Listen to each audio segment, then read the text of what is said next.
اعوذ باللہ من الشیطان الرجیم بسم اللہ الرحمن الرحیم۔ السلام علیکم ورحمۃ اللہ وبرکاتہ۔ پیارے دوستو، میں ہوں آپ کا میزبان رانا شہزاد علی، آپ کو اپنے اس یوٹیوب چینل پر آج ایک بار پھر سے خوش آمدید کہتا ہوں، اور یہ امید کرتا ہوں کہ آپ سب لوگ بھی خیریت سے ہوں گے۔ ناظرین، آج کی سب سے اہم خبر یہ ہے کہ سپریم کورٹ کا تحریری فیصلہ جسٹس قاضی فائز عیسیٰ صاحب کے بارے میں ابھی تک نہیں آیا تھا، جو اب 9 ماہ گزرنے کے بعد آیا ہے۔ اس ویڈیو میں ہم یہ جاننے کی کوشش کریں گے کہ آج سے 9 ماہ پہلے جسٹس قاضی فائز عیسیٰ صاحب کے بارے میں سپریم کورٹ کا فیصلہ آیا تھا، اس فیصلے میں جسٹس قاضی فائز عیسیٰ صاحب کو کیوں اور کیسے بچایا گیا تھا۔ ناظرین، سپریم کورٹ میں 272 دن یعنی 9 ماہ 3 دن تک کیا خفیہ کام ہوتا رہا، اور آج جب یہ والا تحریری فیصلہ آیا تو اس فیصلے میں کیا حیران کن حقائق سامنے آئے۔ آج ہم اسی ٹاپک پر بحث کریں گے۔ ناظرین، معاملہ کچھ یوں ہے جسٹس قاضی فائز عیسیٰ صاحب کے حوالے سے، جو سپریم کورٹ میں نظر ثانی اپیل دائر کی گئی تھی۔ اس اپیل کا فیصلہ پہلے آ چکا تھا، اور 9 ماہ بعد آج تحریری رپورٹ سامنے آئی ہے۔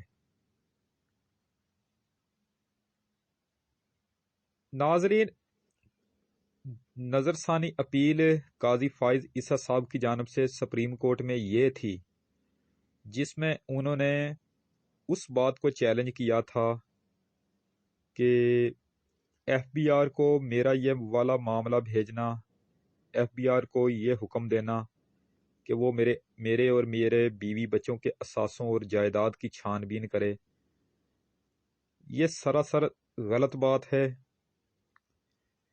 اس سے تو مراد یہ ہے کہ عدلیہ کی آزادی کو حکومت کے ہاتھ میں دے دیا گیا ہے، کیونکہ ایف بی آر جو ادارہ ہے وہ حکومت کے ماتحت ہے، اور عدلیہ جو ہوتی ہے وہ ایک آزاد ادارہ ہوتی ہے۔ سپریم جوڈیشل کونسل نے یہ والا حکم دیا تھا، یہ والا معاملہ جو ہے سپریم جوڈیشل کونسل نے ایف بی آر کے پاس بھجوایا تھا، اور سپریم جوڈیشل کونسل نے حکم دیا تھا ایف بی آر کو کہ وہ 3 ماہ کے اندر اندر قاضی فائز عیسیٰ صاحب اور ان کے اہل خانہ کی جو اثاثے اور جائیدادیں ہیں ان کی تحقیقات کرے، اور پھر اپنی رپورٹ 3 ماہ بعد مکمل کر کے وہ سپریم جوڈیشل کونسل میں جمع کرائے۔ پھر اس کے بعد اگر سپریم جوڈیشل کونسل کو یہ محسوس ہوا کہ جسٹس قاضی فائز عیسیٰ صاحب واقع قصوروار ہیں، تو پھر آئین کے مطابق آئین کے آرٹیکل 209 کے تحت سپریم جوڈیشل کونسل ان کے خلاف از خود نوٹس لے کر کارروائی کرے گی۔ تو یہ والے فیصلے کو جسٹس قاضی فائز عیسیٰ صاحب نے چیلنج کیا تھا۔ تو اس کیس کا فیصلہ 26 اپریل 2021 کو نظر ثانی اپیل کا فیصلہ آ گیا تھا، لیکن اس کا تحریری فیصلہ ابھی تک نہیں آیا تھا، جو آج 9 ماہ بعد جا کر تحریری فیصلہ آ رہا ہے۔ ناظرین، اکثر ہم یہ بات سنتے چلے آ رہے ہیں کہ اگر انصاف میں دیر ہو جائے تو پھر سمجھ جاؤ اس کا مطلب یہ ہوتا ہے کہ انصاف ہوا ہی نہیں۔ ناظرین، اس سے پہلے کئی کیسز کے فیصلے ہوئے عدالتوں میں، اور پھر ان کیسز کے تحریری فیصلے بھی آتے رہے، لیکن کسی بھی کیس کا تحریری فیصلہ اتنا لیٹ آج تک نہیں ہوا جتنا جسٹس قاضی فائز عیسیٰ صاحب کے کیس کا تحریری فیصلہ لیٹ آیا ہے۔ تو ناظرین، اس کیس میں ایسی کیا خاص بات تھی کہ اس کیس کا فیصلہ 26 اپریل 2021 کو آتا ہے اور تحریری فیصلہ 9 ماہ بعد جا کر اب آ رہا ہے؟ ناظرین، سپریم کورٹ نے جو اب تحریری فیصلہ جاری کیا ہے اس میں یہ فیصلہ 45 صفحات پر لکھا ہوا ہے، 45 صفحات پر، 45 پیج پر لکھا ہوا ہے۔ اب لوگوں کے ذہن میں یہ سوالات بھی گردش کر رہے ہیں کہ سپریم کورٹ کو یہ 45 صفحات لکھنے میں 9 ماہ کیسے لگ گئے؟ یعنی 9 ماہ، صرف 45 صفحات لکھنے میں 9 ماہ لگ گئے؟ اتنا ٹائم کیسے لگ گیا؟ اتنا وقت کیسے لگ گیا؟ 45 صفحات تو 2 دن میں لکھے جاتے ہیں، فی الحال تو 1 دن میں لکھے جاتے ہیں، اگر نہ ہو تو یہ 2-3 دن میں لکھ دیے جاتے ہیں۔ تو 45 صفحات لکھنے میں 9 ماہ کیسے لگ گئے؟ ناظرین، سپریم کورٹ کے تحریری فیصلہ میں یہ بھی لکھا ہوا ہے کہ ججز سمیت کوئی بھی شخص قانون سے بالاتر یعنی اوپر نہیں ہے۔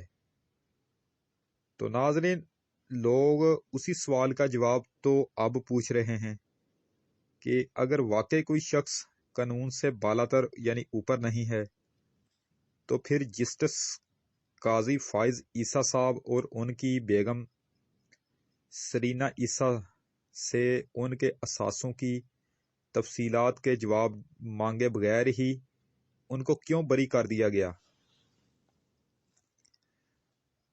ناظرین، سپریم کورٹ نے تحریری فیصلے میں یہ بھی لکھا کہ سپریم جوڈیشل کونسل کا جسٹس قاضی فائز عیسیٰ کا کیس FBI کو بھیجنا درست نہیں تھا۔ تو ناظرین، سپریم جوڈیشل کونسل جو ہوتی ہے وہ سپریم کورٹ سے بھی اوپر ہوتی ہے،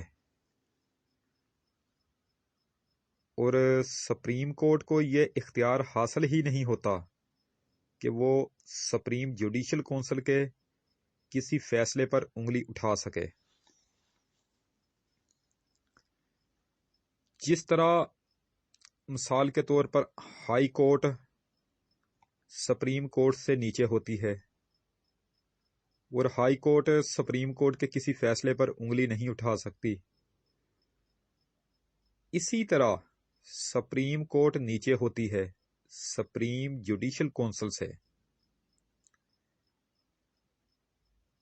اب لوگ یہ بھی سوال کر رہے ہیں کہ سپریم کورٹ کو کیا اختیار حاصل ہے کہ وہ سپریم جوڈیشل کونسل کے فیصلے پر سوال اٹھائے؟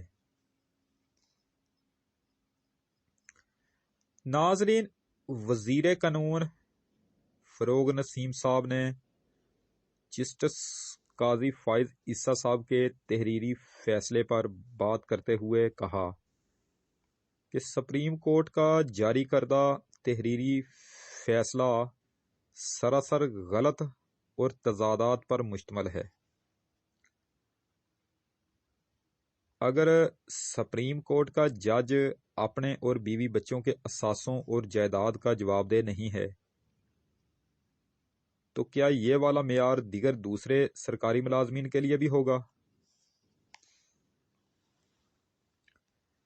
انہوں نے کہا کہ پھر تو ہر انسان کو اس بات کی چھوٹ دے دینی چاہیے کہ وہ چاہے اپنی جائیدادیں، ملکیت، اثاثے جیسے بھی بنائیں، ان سے کسی قسم کا کوئی بھی سوال نہیں ہوگا۔ انہوں نے کہا کہ اگر ایک جج اپنے اثاثوں اور جائیدادوں کا جواب دہ نہیں ہے تو پھر ایسے میں کوئی سیاسی شخص کیوں اپنے اثاثوں اور جائیدادوں کا جواب دہ ہو سکتا ہے؟ انہوں نے کہا کہ مسز سرینا عیسیٰ صاحبہ نے ابھی تک اپنے اثاثوں کی تفصیلات نہیں دی۔ ناظرین، جسٹس قاضی فائز عیسیٰ صاحب ماضی میں فوج کے خلاف زہر اگلتے ہوئے دکھائی دیتے رہے،